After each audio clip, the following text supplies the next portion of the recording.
पुरानोलाई राख्ने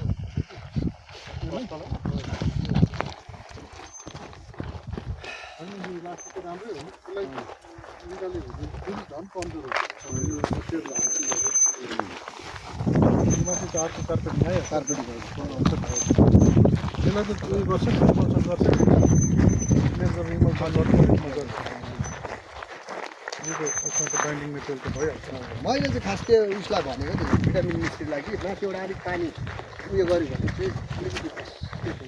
अलिकति पानी सानी हाल्छ के गर्छ डब्लुमै वाटर आइहाल्यो त्यो पानी हाल्नु पऱ्यो त्यही त भाइले पानी हाल्दै क्या हजुर यो बलु हाल्दै उयो गर्दा त्यो त तिमीलाई सिकाउनु पर्छ बाटो यिनीहरूले हामीले भन्छ त्यसो बनाएको यो छिरेर पक्रिन्छ नि त अब चाहिँ अच्छा यो कहाँसम्म पुग्यो भाइ तिमीहरूको यो हजुर त्यो मन्दिर छ नि त जहाँबाट के भन्छ गोलाजी भन्नु होला भन्नु त्यो अस्ति झरेको थियो नि पहिरो त्यहाँनिर त्यो पहिरो दुईवटा पहिरो छ कि त्यसलाई अलिकति उयो गर्नैपर्छ तपाईँले अलिकति हेरिराखिदिनुहोस् गएर सरसल्लाह गर्नुहोस् कि तपाईँहरू किन भन्दाखेरि त्यो टर्निङ एकदमै असुविधा टर्निङ छ नबनाउँदा बनिसकेपछि अलिक राम्रै खालको बनियोस् न होइन टर्निङ पनि अलिकति एकदम सार्प टर्निङ छ हो त्यसलाई चाहिँ अलिकति बरु ट्विस्ट गर्नु सक्यो भनेदेखि चाहिँ अलिकति टर्निङ यताउता पार्नु सक्यो भनेदेखि हामीलाई त आइडिया छैन तपाईँहरूलाई अलिकति अब उयो गरेर गर्नु सक्यो भनेदेखि चाहिँ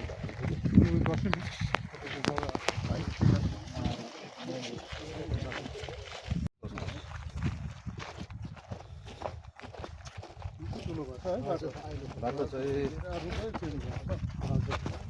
मोटामोटी राम्रै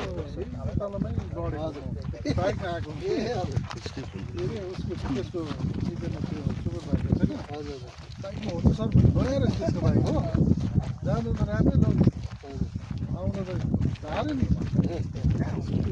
उयो पनि फुट्यो यो हात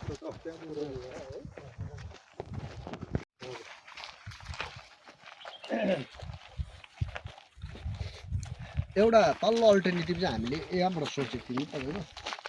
यस्ता सबै लगेर यस्तो तर अहिले त्यो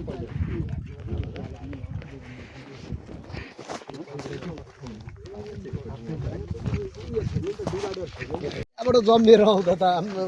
फोर्सै कडा हुँदै आइहाल्छ त्यसै पनि डाउन बाटो ठिक भइहाल्छ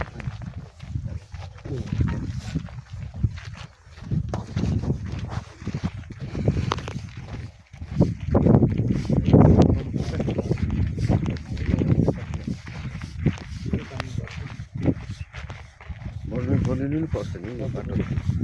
धेरै वर्षपछि यो भएको अझै अब तल छ बगैँचा र उता ओह्रालो मोटाधुरा के अरे उयोपट्टि बनिँदैछ गोदामटारदेखि ओह्रालो तल छतिवनसम्म त बनिँदैछ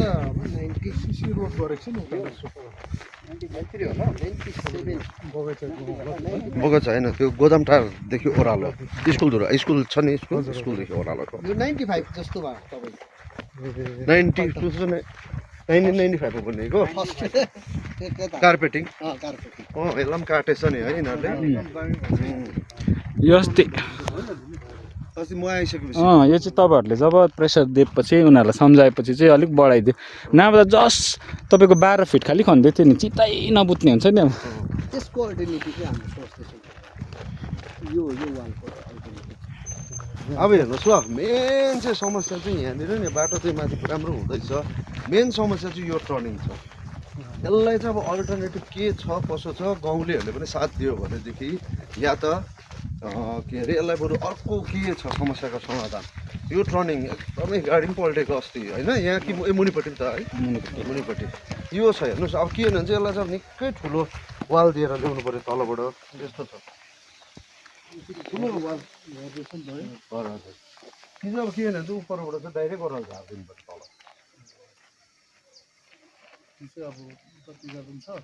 यो तलबाट सर्टै गरेर सर्टै निकाल्नु पायो भने चाहिँ एउटा अल्टरनेटिभ अघि मैले भनेको हो हजुर अब यहाँ त हामीले जानु सक्थ्यौँ तर घर छ यसलाई जति खाएर पनि फेरि झन् ओह्रालो हुन्छ घरलाई पनि रिक्स हुन्छ नि तल पनि छ एउटा यस्तै छ तिनवटा बनाउँदै जाउँ सर यहाँ चाहिँ एउटा सानो च्यालेन्जेस छ भन्दै थियो कि यो रुखको जराले चाहिँ यो पड्काइदिइहाल्छ बाटो कि त यो काट्नु पऱ्यो रुख दबाएर चाहिँ तपाईँको हुन्छ नभए चाहिँ तलबाट अलिक वाल गरेर तलबाट उठाएर दम्साइलो बनाएर चाहिँ लानु सक्छ भन्दै थियो कि यहाँ हाम्रो बैदरले यो जराहरूले जराहरूले बादमा फेरि रुख उयो तलबाट उठाएर अलिक अग्लो बनाएर लानु कि उठाउनुपर्छ है हजुर सबै उठाएर यो उता गऱ्यो नि हजुर यो लेभललाई नखाएर हजुर तल अलिक उठाउनु पायो मजाले आयो हजुर अहिले यहाँ यति साह्रो डिस्टर्ब हुन्छ गाडीलाई डल्लै पोसेको छ भाँचेको छ नि त हजुर भनेपछि यो वाल गरेर अलिक उठाएर आउँ है सर हजुर यो चाहिँ एउटा पनि अलिकति मैले चाहिँ त्यो भाइहरूलाई अलिकति भनेको नि तपाईँको यो खारपुटिङको लागि स्पिड त गर्दैछ तर सिभिल वर्क पनि दियो भने चाहिँ राम्रो हुन्छ किनभने अगाडि सिभिल वर्क बढेन भने त बाह्र ब्यागबाट कसरी आउने भन्ने अब यो चिजहरू त तयारी भएको छ अझै सुविधा होइन तपाईँको खारपुटिङको लागि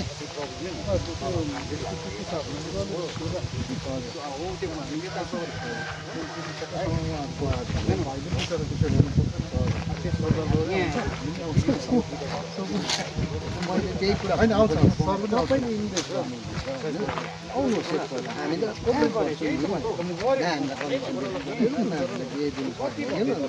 हाम्रो काम त हामीलाई बाटो चाहियो नि अनि त्यो कुरा चाहिँ मिसअन्डरस्ट्यान्डिङ भइरहेको छ उहाँ चाहिँ उहाँले अराउँछ बैदरलाई त्यो गरौँ त गर्थ्यो भन्छ अब बैदरले रियालिटी त बैदरलाई थाहा छ नि त कुन चाहिँ गर्छ जति अन्त यहाँ कामै गर्दाखेरिलाई पनि पछाडि के भन्यो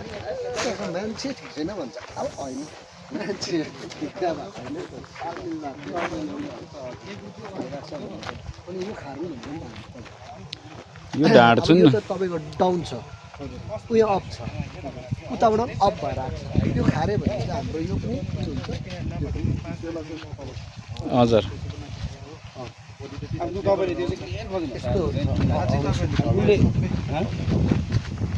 यो कुरा गरौँ न त्यो चाहिँ तल फेरि